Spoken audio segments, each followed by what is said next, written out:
তো চেনা যায় সফরে গেলে, আর মুসল্লি চেনা যায় ফজরের নামাজ আসলে।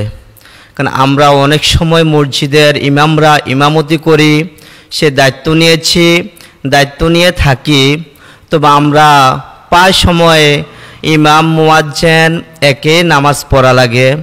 কারণ বিশাল এলাকার মসজিদ, বিশাল বড় মসজিদ, কিন্তু মুসল্লি আসে না।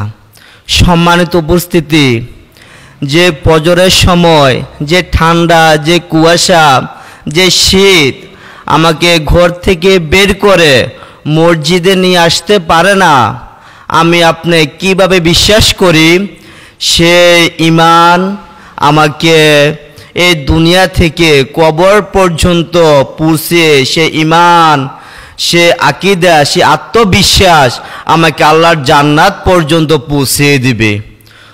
সম্মানিত উপস্থিতি, আমাদেরকে ইমানের বলে বলিয়ান হতে হবে। আমাদেরকে সমস্ত অলসতাকে, আমাদের সমস্ত অবহেলাকে একদিকে ফেলে রেখে অন্তত পক্ষে আমাদেরকে 5 ওয়াক্ত নামাজ আমার ব্যক্তিগত জীবন থেকে, আমার পরিবার থেকে, আমার সমাজ থেকে শুরু করে রাষ্ট্রীয় পর্যায় পর্যন্ত আমাকে নামাজের হুকুমাত কায়েম করতে হবে।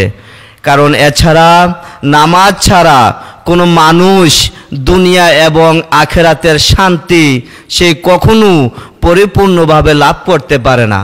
সম্মানিত উপস্থিতি, প্রায় সময় বলে থাকি আমি আমার আলোচনার মধ্যে যে আপনি নামাজি হন, আপনি নামাজ পড়ুন।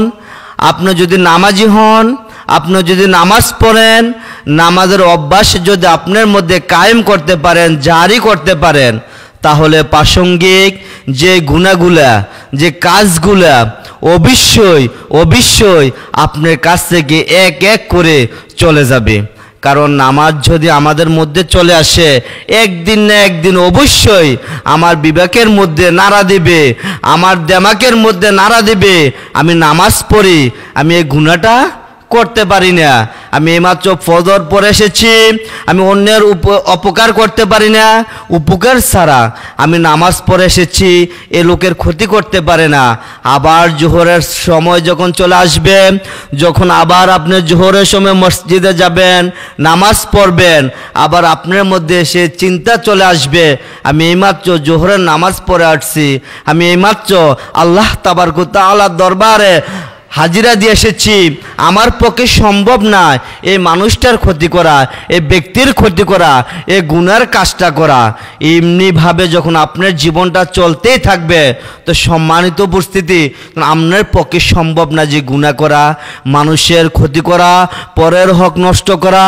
তাই আমি প্রতিনিয়ত সম্মানিত উপস্থিতি আপনাদেরকে বলি, এখনও বলি, অতএব আপনারা আপনাদের মধ্যে নামাজের হুকুমাত, নামাজ পড়ার নিয়ম নীতিমালা সেটা আপনি জারি করুন। আল্লাহ তাবারক ওয়া তাআলা যেন আমি সহ সবাইকে বুঝার তৌফিক প্রদান করেন। আমরা সকল বলি আমিন।